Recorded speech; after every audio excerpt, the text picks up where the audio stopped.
大家好! Chinese characters ලියන විදිය ගැන දෙවැනි වීඩියෝ එක මේක. පළවෙනි වීඩියෝ එක බැලුවේ නැත්නම් link එක පහළ තියෙනවා. ඒක මුලින්ම බලලා එන්න. මේ වීඩියෝ series එකෙන් ඔයාලා ඉගෙන ගන්නේ Chinese characters ලියන්නේ කොහොමද කියන එක. කලින් වීඩියෝ එකෙන් ඔයාලා ඉගෙන ගත්තා මෙන්න මේ strokes ටික. heng, shu, pie, na, dian. මේ වීඩියෝ එකෙන් ඔයාලා ඉගෙන ගන්නවා මෙන්න මේ strokes ටික. heng zhe, heng pie, heng go, heng zhe go. ඔයාලට පේනවාද මේ හැම stroke එකකම නම පටන් ගන්නෙ heng කියන එකෙන්. ඔයාලට මතක නම් අපි කලින් ඉගෙන ගත්තා heng කියන stroke එක. ඒක ලියන්නේ හරහට ඉරි කෑල්ලක්. එතකොට මේ වීඩියෝ එකේ ඉගෙන ගන්න ඔක්කොම strokes පටන් ගන්නෙ හරහට ඉරි කෑල්ලකින්. පළවෙනි එක බලමු. heng zhe. heng zhe ලියන්නේ මුලින්ම heng එකකින් පටන් ගන්නවා. ඊට පස්සේ ඒකෙන් නවත්තන්නේ නැතුව පහළට ඉරි කෑල්ලක් ලියනවා. මේක heng zhe. මේකෙන් ලියන characters ටිකක් කට කියන meaning එක දෙන cow character එක. මේක ලියන්නේ මුලින්ම shu. ඊට පස්සේ heng zhe. ඊට පස්සේ පහලින් heng. මතක තියාගන්න Chinese characters ලියනකොට තියෙන rules. Chinese characters ලියනකොට වමේ ඉඳලා දකුණටයි characters ලියන්න ඕනේ. ඒ වගේම උඩ ඒවා ලියලා ඉවර වෙලයි පහළ ඒවා ලියන්නේ. ඒ වගේම මේ heng zhe ලියනකොට heng එක මුලින් ලියලා ඊට පස්සේ shu එකක් ලිව්වොත් මේ character එක හරියට එන්නේ නැහැ වගේම ලස්සන වෙන්නේත් නැහැ. ඒ නිසා හරියට heng zhe ලියන්න. heng zhe කියන්නේ heng එක ලියලා ඉවර වෙලා නවත්තන්නේ නැතුව ඒකත් එක්කම පහළට ඉරි කෑල්ලක් ලියන එක. ඊළඟට ඉර කියන meaning එක දෙන ru කියන character එක. ru ලියන්නේ මුලින්ම shu, heng zhe, heng, heng.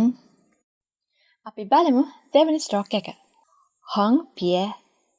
මේකත් පටන් ගන්නෙ heng එකෙන්. හැබැයි heng එක ලියලා ඉවර කරන්නේ නැතුව මෙන්න මෙහෙම heng එකට සම්බන්ධ කරලා pie එක ලියන්න ඕනේ. අපි කලින් වීඩියෝ එකේ ඉගෙන ගත්තා heng pie කියන දෙකම. heng pie කියන stroke එක ලියන්නේ මේ දෙකම එකට ලියන එක. බලන්න මෙන්න මේ character එකේ heng pie තියෙන විදිය. මේ character එක මින් නම කියන වචන ලියන්න ඕන කරන character එක මින්. මේක ලියන්නේ pie, heng pie, dian, shu, heng zhe, heng. මතක තියාගන්න ලියනකොට උඩ ඉඳලා පහළටයි වමේ ඉඳලා දකුණටයි ලියන්න ඕනේ. ඊළඟ stroke එක. heng go. මේකත් පටන් ගන්නෙ heng එකෙන්. හැබැයි heng එක ලියලා ඉවර කරන්නේ නැතුව පහළට පොඩි ඉරි කෑල්ලක් අරගෙන තමයි ඉවර කරන්න ඕනේ. මේ ඉරි කෑල්ල ගොඩක් තදට ලියන්න එපා. heng එක ලියලා පෑන ටිකක් පහළට අරගෙන එහෙමම අත ඉස්සුවොත් මේ heng go එක ලස්සනට ලියන්න පුළුවන්. heng go තියෙන character එකක් mai. මිලදී ගන්නවා කියන meaning එක දෙන mai.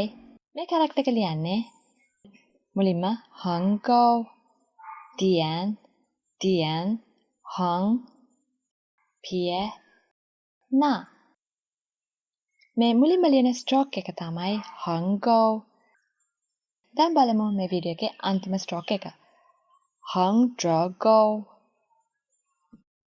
ඔයාලට මතකයි නම් අපි මේ වීඩියෝ එකේ පළවෙනිටම ඉගෙන ගත්ත heng zhe ඒක මුලින් හරහට ඉරි කෑල්ලක් ලියලා ඊට පස්සේ පහළට ඉරි කෑල්ලක් ලියනවා. මේ stroke එක ලියන්න පටන් ගන්න මුලින්ම heng zhe stroke එක ලියනවා. ඒකෙන් ඉවර කරන්නේ නැතුව heng go එක ඉවර කළා වගේ හැබැයි වමට පොඩි ඉරි කෑල්ලක් අරගෙන තමයි මේ stroke එක ඉවර කරන්නේ. මේකේ නම heng zhe go. බලමු මේ stroke එක තියෙන character එකක්. හන්ද කියන meaning එක දෙන shao කියන character එක ලියන්න මේ heng zhe go ලියන්න ඕනේ. මේ character එක ලියන්න මුලින්ම pie ඊට පස්සේ heng zhe go, dian. මෙන්න මේ විදිහට heng zhe go stroke එක character එකක ලියන්න පුළුවන්. මේ වීඩියෝ එකට strokes මෙච්චරයි. බලන්න මෙන්න මේ character එකේ තියෙන strokes ඔයාලට අඳුන ගන්න පුළුවන්ද කියලා. මේ character එක කියවන්නේ tian. tian කියලා කියන්නේ ඉඩමක් කියනවා වගේ meaning එකක්. මේක ලියන්න use කරන strokes ටික shu, heng zhe, heng, shoe, heng. ඊළඟ වීඩියෝ එකෙන් අපි තව ස්ට්‍රෝක්ස් ටිකක් ඉගෙන ගන්නවා. characters ලස්සනට වගේම හරියට ලියන්න පුළුවන් වෙන්න හොඳට බලන්න දිගට එන්න ඕනේ මොන ස්ට්‍රෝක්ස්ද, කොට වෙන්න ඕනේ මොන ස්ට්‍රෝක්ස්ද කියලා. මතක් කරලා මේකේ කියලා දීපු characters හොඳට ලියලා ප්‍රැක්ටිස් වෙන්න. අලුත් වීඩියෝස් ගැන අප්ඩේට්ස් දැනගන්න channel එකට subscribe කරලා notifications on කරලා තියාගන්න. එහෙනම් සජියන්